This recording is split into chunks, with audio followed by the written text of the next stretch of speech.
भाजपा सांसद रमेश बिधूड़ी का बसपा सांसद दानिश अली के लिए आपत्तिजनक शब्दों का वीडियो जब वायरल हुआ तब इसकी चारों तरफ काफी निंदा हुई और इस पर एक नई बहस छिड़ गई। इसके बाद इस मौके को परख राहुल गांधी भी दानिश अली से मिलने उनके आवास पर पहुंच गए।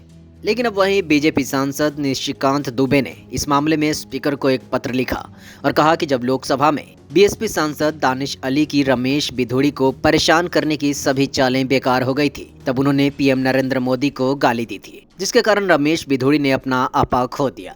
बता दें कि रमेश बिधूड़ी के वीडियो वायरल होने के बाद विपक्ष इस घटना को लेकर मोदी सरकार और भाजपा पर निशाना साध रहा है और सांसद पर सख्त कार्रवाई करने की मांग कर रहा है। लेकिन सांसद निशिकांत दुबे के इस पत्र से मामला काफी कुछ साफ होता दिखाई दे रहा है। निशिकांत दुबे ने अपने इस पत्र में बताया कि बीएसपी सांसद दानिश अली ने पीएम मोदी के लिए कहा था कि नीच को नीच नहीं कहेंगे तो क्या कहेंगे। हालांकि निशिकांत दुबे बीजेपी सांसद बिधूड़ी का किसी तरह से बचाव नहीं करते, वो बिधूड़ी द्वारा बोले गए आपत्तिजनक टिप्पणी की निंदा भी करते हैं। निशिकांत दुबे लोकसभा स्पीकर ओम बिरला को लिखे अपने पत्र में कहते हैं, रमेश बिधूड़ी ने दानिश अली को बेहद ही आपत्तिजनक शब्द कहे हैं, जिसकी मैं एक जिम्मेदार जनप्रतिनिधि के तौर पर निंदा करता हूं। लेकिन यदि सांसद बिधूड़ी ने गलत काम किया है तो मेरा मानना है कि दानिश अली सहित अन्य माननीय सदस्यों ने भी समुदाय के बीच दुश्मनी फैलाने का काम किया है। निशिकांत दुबे इसको लेकर एक ट्वीट भी करते हैं और लिखते हैं, रमेश बिधूड़ी जी के लोकसभा में दिए बयान को कोई भी सभ्य समाज ठीक नहीं कह सकता। इसकी जितनी निंदा की जाए कम है। लेकिन लोकसभा स्पीकर जी को सांसद दानिश अली के भी अमर्यादित शब्दों व आचरण की जांच करनी चाहिए। लोकसभा की नियम प्रक्रियाओं के तहत किसी सांसद के निर्धारित समय के बीच टोकना, बैठे बैठे बोलना, रनिंग कमेंट्री करना भी सजा के दायरे में आता है। मैं पिछले 15 सालों से सांसद हूँ। लोकसभा के खुलने से लेकर बंद होने तक सबसे ज्यादा समय तक मैं सदन में रहता हूँ। ऐसा दिन देखने को मिलेगा कभी सोचा नहीं था। तो वहीं लोकसभा स्पीकर को लिखे अपने पत्र में निशिकांत दुबे कहते हैं कि सांसद दानिश अली रमेश बिधूड़ी के भाषण के दौरान लगातार रनिंग कमेंट्री कर रहे थे और उन्हें उकसाने के मकसद से काफी परेशान कर रहे थे।